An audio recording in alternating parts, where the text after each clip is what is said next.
قرآن ہماری معنوی اور مادی زندگی میں سراسر اعجاز رکھتا ہے۔ اس کی قراءت تمام بیماریوں میں شفا بخش ہے اور تمام مصیبتوں سے چھٹکارا حاصل کرواتی ہے۔ یوں تو قرآن میں بہت زیادہ سورے ہیں، لیکن ان سوروں میں سے کچھ سورے ایسے ہیں کہ جو بہت زیادہ اعجاز رکھتے ہیں اور انسان کی زندگی میں ایمان کی بدولت بہت ساری تبدیلیاں لے کر آتے ہیں۔ انہی سوروں میں سے ایک سورہ سورہ حمد ہے کہ جو انسان کی مادی اور معنوی زندگی میں معجزے کے اثرات رکھتا ہے۔ سورہ حمد قرآن کی پہلی سورہ ہے کہ جس کی 7 آیتیں ہیں، 29 کلمے ہیں اور 143 حرف ہیں۔ اس سورت کو ویسے تو مکی سورت کہا جاتا ہے، لیکن سورہ حمد یا سورہ فاتحہ تمام سوروں کے برخلاف 2 مرتبہ نازل ہوئی ہے۔ ایک مرتبہ مکے میں نازل ہوئی تو دوسری مرتبہ مدینے میں۔ اسی وجہ سے اس کو مثانی بھی کہتے ہیں۔ چونکہ یہ پہلی مرتبہ مکے میں نازل ہوئی تھی، اس لیے اس کو مکی سورتوں میں شمار کیا جاتا ہے۔ یہ سورت اپنے اندر بہت زیادہ فضائل اور فوائد رکھتی ہے کہ جسے روایات میں بیان کیا گیا ہے۔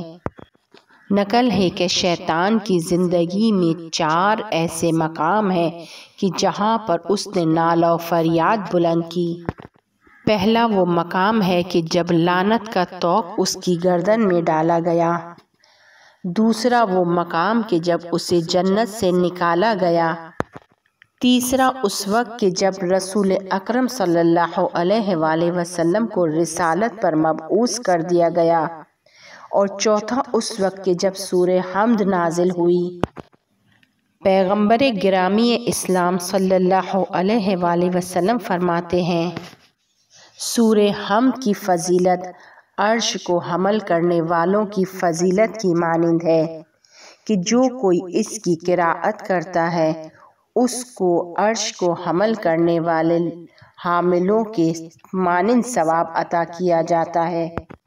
رسول خدا صلی اللہ علیہ وآلہ وسلم کے کلام میں سورہ حمد کی فضیلت کو اس طریقے سے بیان کیا گیا ہے کہ جو مسلمان بھی سورہ حمد کی تلاوت کرے گا اس کا اجر 2/3 قرآن ختم کرنے کے برابر ہوگا، اور مومن مردوں اور خواتین کے صدقے کی مانند اسے اجر عنایت کیا جائے گا۔ پیغمبر اکرم صلی اللہ علیہ وآلہ وسلم فرماتے ہیں کہ اگر سورہ حمد کو ترازو کے ایک پلڑے میں رکھا جائے اور قرآن کے باقی تمام سوروں کو ترازو کے دوسرے پلڑے میں رکھا جائے تو سورہ حمد 7 برابر اس سے زیادہ بھاری ہوگا۔ حضرت محمد صلی اللہ علیہ وآلہ وسلم فرماتے ہیں کہ جو کوئی سورہ حمد کی قراءت کرے گا، خداوند عالم آسمان سے نازل کی ہوئی تمام کتابوں کے عدد کے مطابق اسے ثواب عطا کرے گا۔ امام صادق علیہ السلام فرماتے ہیں کہ سورہ حمد ایک ایسی سورہ ہے کہ جس کی ابتدا میں حمد ہے، جس کے وسط میں اخلاص ہے اور جس کے آخر میں دعا ہے۔ پیغمبر صلی اللہ علیہ وآلہ وسلم سے روایت نقل ہوئی ہے کہ فرماتے ہیں کہ جب پہلو پر سونے لگو تو سورہ الحمد کو اور توحید کو پڑھو، تمام بلاؤں سے امان میں رہو گے۔ اور اسی طرح جو کوئی اپنے گھر میں داخل ہوتے وقت سورہ حمد اور سورہ اخلاص کی تلاوت کرتا ہے، خداوند متعال اس سے فقر تنگ دستی کو دور کر دیتا ہے، اسے بہت زیادہ خیر و برکت عطا کرتا ہے۔ امام صادق علیہ السلام سے نقل ہے کہ جو شخص صبح کو اس سے پہلے کہ وہ کسی سے بات کرے 7 مرتبہ سورہ مبارکہ حمد کی تلاوت کرے گا تو تمام ناخوشی اور تمام مرض اس سے برطرف ہو جائیں گے، اور اگر اس کے غم اور اس کی مریضی اس سے دور نہ ہو تو اگلے دن نماز صبح کے بعد اور اس سے پہلے کہ کسی سے بات کرے سورہ حمد کو مکمل یقین کے ساتھ 70 مرتبہ تلاوت کر لے، میں خود اس کی شفا کا ضامن ہوں گا۔ حضرت رسول اکرم صلی اللہ علیہ وآلہ وسلم فرماتے ہیں کہ جو کوئی آنکھ کے درد میں مبتلا ہو یا اس کی آنکھوں کی بینائی ضعیف ہو تو مہینے کی ابتدا میں جس وقت مہینے کے چاند کو دیکھے تو اپنے ہاتھوں کو اپنی آنکھوں پر رکھے اور سورہ فاتحہ کو خلوص نیت کے ساتھ 10 مرتبہ پڑھے، اور پڑھتے وقت اس کے معنی کی طرف متوجہ رہے، اور اس کے بعد 3 مرتبہ سورہ اخلاص کی تلاوت کرے، اس کے بعد 7 مرتبہ پڑھے یا رب قوی بصری، اس کے بعد کہے اللہم اکفی انت الکافی اللہم عاف انت المعافی۔ اس کی آنکھوں کا درد اور اس کی آنکھوں کی بینائی صحت میں تبدیل ہو جائے گی۔ اس کے علاوہ جو کوئی ایمان کے ساتھ خالص نیت کے ساتھ سورہ حمد کو لکھے اور لکھتے وقت خدا کی طرف متوجہ رہے، اس کے معنی کی طرف دھیان رکھے اور مشک و زعفران سے اسے کپڑے پر لکھے اور اسے بارش کے پانی سے دھوئے، اس بارش کے پانی سے کہ جو خزاں میں آتی ہے جب ہوا ٹھنڈی ہونے لگتی ہے۔ جس وقت سورہ حمد لکھے ہوئے کپڑے کو دھوئے تو اس وقت بھی سورہ حمد کی تلاوت کرے اور اس پانی سے اصفہانی سرما بنائے اور اسے آنکھوں میں لگائے، آنکھوں کی تمام مریضیاں دور ہو جائیں گی، آنکھوں کی روشنائی زیادہ ہو جائے گی، آنکھوں کی صحت و سلامتی کو محفوظ رکھتی ہے۔ پیغمبر اکرم صلی اللہ علیہ وآلہ وسلم فرماتے ہیں کہ سورہ حمد زہر دیے ہوئے شخص کے لیے شفا ہے۔ زہر کے توڑ کے لیے سورہ حمد کو 2 طریقے سے استفادہ کیا جاتا ہے، ایک یہ کہ سورہ حمد کو کسی پانی پر پڑھیں اور بیمار کو پلائیں، دوسرا یہ کہ سورہ حمد کو لکھیں اور اسے پانی سے دھوئیں اور وہ پانی بیمار کو پلائیں۔ اس کے علاوہ نیز فرماتے ہیں کہ سورہ حمد کی تلاوت کرنے والا جن اور انس کی بری نظر سے محفوظ رہتا ہے۔ اسی طرح فرماتے ہیں کہ جو کوئی اپنے گھر میں داخل ہوتے وقت سورہ حمد کی تلاوت کرتا ہے، خداوند متعال فقر کو اس گھر سے دور کر دیتا ہے اور اس شخص کی زندگی میں اس قدر زیادہ برکت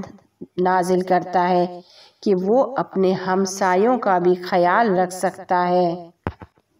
امام صادق علیہ السلام سے روایت بیان ہوئی ہے کہ جو کوئی سورہ حمد کی قراءت کرتا ہے، خدا کے لطف و عنایت سے دنیا اور آخرت کے خیر کے دروازے اس پر کھل جاتے ہیں۔ جو کوئی مکمل ایمان کے ساتھ سورہ فاتحہ کو اپنی زندگی میں شامل کر لیتا ہے اور مسلسل دن رات اس کی تلاوت کرتا ہے تو خداوند عالم سستی اور کاہلی کو اس سے دور کر دیتا ہے اور تمام بلاؤں کو اس کی زندگی سے نکال دیتا ہے۔ امام باقر علیہ السلام نقل کرتے ہیں کہ جب بھی تمہیں دانت میں درد کا احساس ہو تو سورہ حمد اور سورہ توحید کو پڑھو، اس طرح کہ اپنے ہاتھ کو اس درد کی جگہ پر رکھو اور اس کے بعد سورہ نمل کی آیت نمبر 88 کی تلاوت کرو، تمہارا درد ختم ہو جائے گا۔ بخار کے کم ہونے کے لیے پیغمبر صلی اللہ علیہ وآلہ وسلم سے روایت نقل ہے کہ اس سورہ کو پانی کے برتن پر 40 مرتبہ پڑھیں اور اس برتن سے بخار والے شخص کے جسم پر دباؤ ڈالیں۔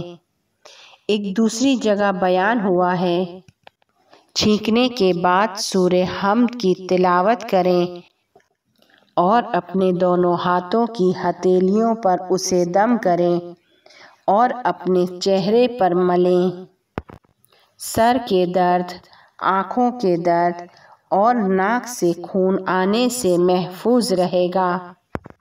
جب بھی آپ کسی بھی مقصد کے لیے سورہ حمد کی تلاوت کریں تو اپنی حاجت کے قبول ہونے کے لیے جس وقت ایاک نعبد و ایاک نستعین پر پہنچیں تو اپنی حاجت کو اپنے دل میں گزاریں۔ اگر آپ کی کوئی خواہش ہے یا آپ اپنے مال و دولت میں اضافہ کرنا چاہتے ہیں یا کسی مقام تک پہنچنا چاہتے ہیں یا بلاؤں سے خود کو امان میں رکھنا چاہتے ہیں، اپنی عزت کی حفاظت چاہتے ہیں یا کوئی بھی حاجت ہو تو مسلسل سورہ حمد کی تلاوت کریں۔ جس وقت سفر پر جانا چاہتے ہیں یا نیا کام شروع کرنا چاہتے ہیں تو سورہ حمد کی تلاوت کریں، اور جس وقت اہدنا الصراط المستقیم پر پہنچیں تو اپنی نیت کو دل میں دہرائیں۔ اگر کسی شخص سے خوفزدہ ہوں یا اس بات سے خوفزدہ ہوں کہ چور آپ کے مال کو لے جائے گا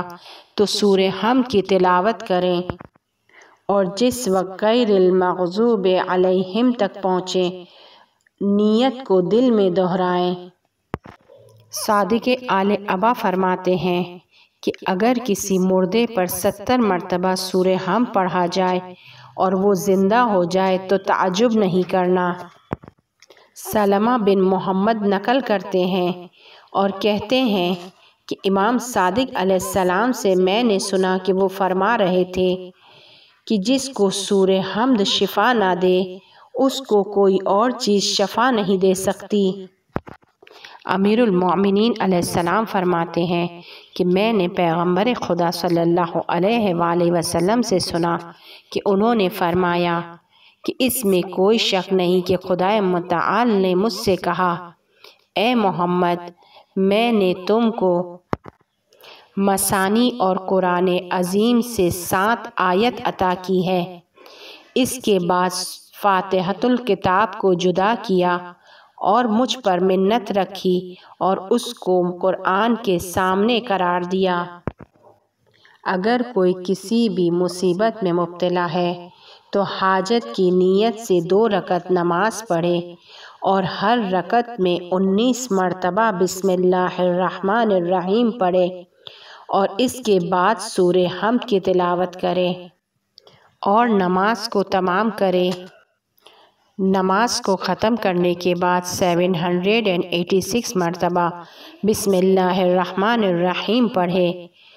انشاءاللہ جو بھی حاجت رکھتا ہوگا پوری ہوگی۔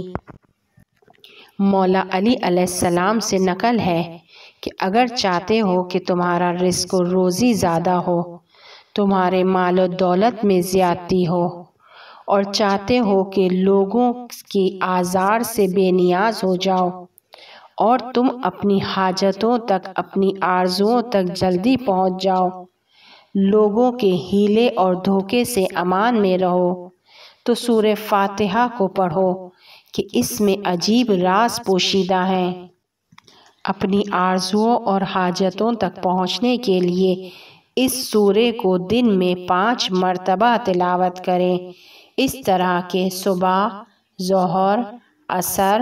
مغرب اور عشاء کے وقت 100 مرتبہ تلاوت کریں۔ سورہ حمد کو 41 مرتبہ پڑھنا بہت زیادہ مجرب ہے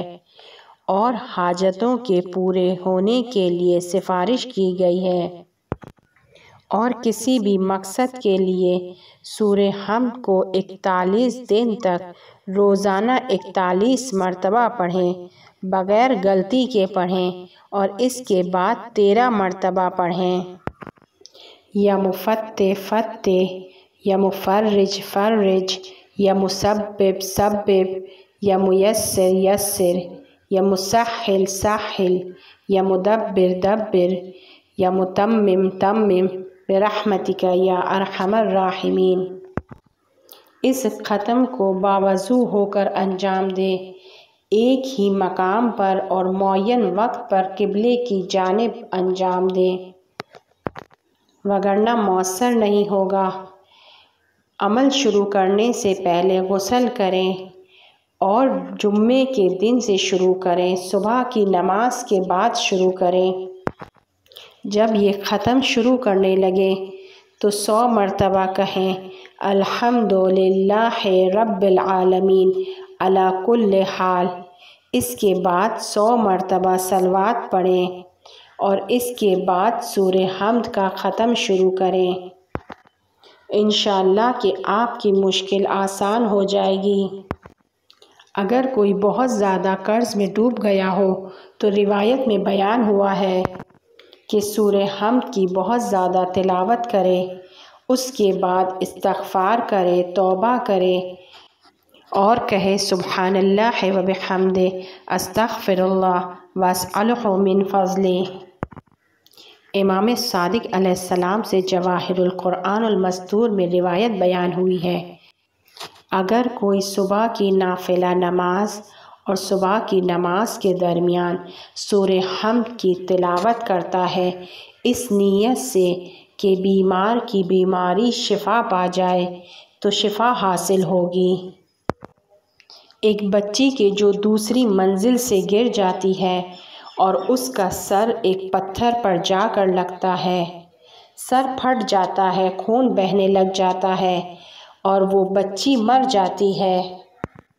اس بچی کی ماں اسے ہاسپٹل لے کر جاتی ہے، لیکن ڈاکٹر کہتے ہیں کہ وہ مر چکی ہے، کوئی فائدہ نہیں ہے۔ جب اس بچی کے والد بعد میں ہاسپٹل پہنچتے ہیں تو انہیں یہ بہت ہی بہترین حدیث یاد آتی ہے اور روتے ہوئے سورہ حمد پڑھنے میں مشغول ہو جاتے ہیں۔ اس بچی کے والد کا کہنا ہے کہ میں سورہ حمد کو گن کر پڑھ رہا تھا، جیسے ہی میں 70 تک پہنچا تو وہ بچی ہلنے لگی۔ ڈاکٹرز کا کہنا ہے کہ معجزہ ہوا ہے۔ اسی طرح ایک اور بچی کہ جو 70 سیڑھیوں سے گر جاتی ہے اور مر جاتی ہے، اسے ہاسپٹل لے کر جاتے ہیں، ڈاکٹرز کہتے ہیں کہ بچی مر چکی ہے۔ وہیں پر ہاسپٹل میں ایک موجود شخص اس بچی کے باپ کو یہی حدیث یاد دلاتا ہے اور وہ بچی کا باپ اس بچی کے سرہانے سورہ حمد پڑھنا شروع کرتا ہے اور جیسے ہی 70ویں سورہ حمد پر پہنچتا ہے تو اس کی بچی زندہ ہو جاتی ہے۔